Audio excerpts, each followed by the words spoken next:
If you're planning to file the I-601A waiver in 2026, one small mistake could destroy your entire case. Most people think it's just paperwork, but USCIS is now using strict denial traps that are catching even strong applications. From filing too early, to weak hardship proof, to hidden immigration issues people forget to mention, these mistakes are leading to sudden denials and even consular problems after approval.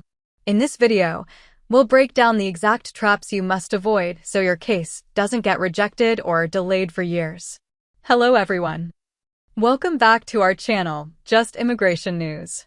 If you're married to a U.S. citizen but entered the country without inspection, the I-601A provisional waiver might feel like your only real chance at a green card without leaving your family for years.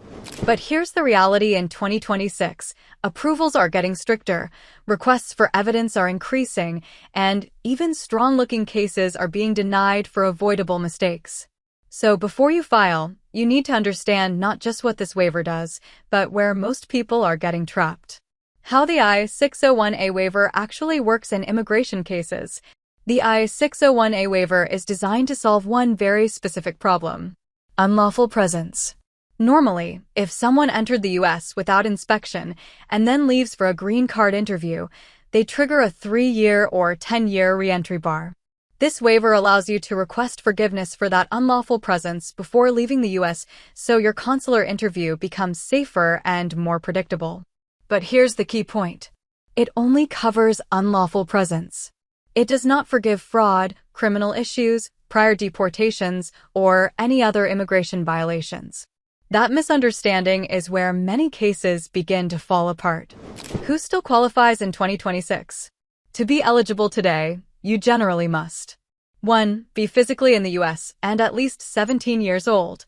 2. Have an approved or properly filed immigrant petition, like I-130 or I-140 with visa availability. 3. Have only unlawful presence as your inadmissibility issue. 4. Have a qualifying relative, a U.S. citizen or green card holder spouse or parent. 5. Show that this relative would suffer extreme hardship if you are denied. 6. Not already be deep into certain consular scheduling stages that disqualify filing. Important update: stepchildren and adult children are no longer qualifying relatives for hardship purposes. That has made many cases harder than before. Common mistakes that lead to case denials. Case 1. Filing too early. Many people rush to file before their I-130 is fully approved. That's risky. If the petition gets denied later, your waiver collapses too, and you lose both time and money. In 2026, most attorneys now recommend waiting until the I-130 is safely approved before filing the waiver. Case 2. Weak, extreme hardship evidence. This is the one reason for denial. A short letter from a spouse and a few documents is not enough. Extreme hardship must show something beyond normal family separation. That means medical records with doctor explanations, psychological evaluations, financial breakdown proving hardship, country condition reports, children's educational or medical needs.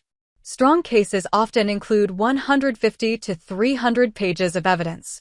Anything less is often considered weak. Case 3. Ignoring other immigration problems. This waiver only fixes unlawful presence. If there is anything else, fraud, criminal history, deportation orders, misrepresentation, the waiver cannot protect you. Many people get approved for I-601A only to be denied later at the consulate because another issue was discovered. That's one of the most dangerous surprises in the entire process. Case 4. Discretionary denials. Even if you technically qualify, USCIS can still deny your case based on discretion. In 2026, officers are more strict about 1. DUIs or criminal records. 2. Tax problems. 3. Fake work documents in the past. 4. Prior deportation history. 5. Unauthorized employment without compliance. If these exist, they must be addressed up front, not ignored. Point table end. Case 5. Consulate surprises after approval. This is the most painful situation. You get the waiver approved, celebrate with your family, and then travel for your interview, only to discover a hidden issue at the consulate. Once you're outside the US, you may be stuck for years or even permanently barred.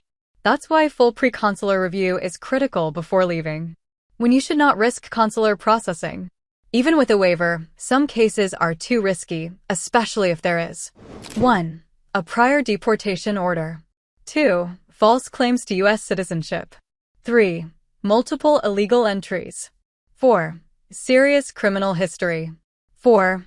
Misrepresentation on past immigration forms.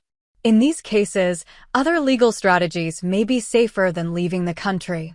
What a strong I-601A case looks like in 2026. A strong filing is not simple, it's a full legal package including point table strat, detailed hardship statement, medical and psychological reports, financial records and tax returns, school and child support documents, country conditions research, legal brief explaining everything clearly. These cases often take 80 to 150 hours of preparation and cost several $1,000s, but they significantly improve approval chances. Processing times in 2026. Expect long waits. Most cases are taking 3 to 4 years to fully process. That means this is not a quick fix, it's a long-term legal strategy. Use that time wisely to strengthen your case and avoid any legal problems. The I-601A waiver can be life-changing, but only when it's done carefully. In 2026, USCIS is less forgiving, more detailed, and more strict than ever before. If your case is strong, it can reunite families. If it's rushed or incomplete, it can create years of separation. The difference is preparation. Please like and subscribe for more updates. See you in the next video. Take care.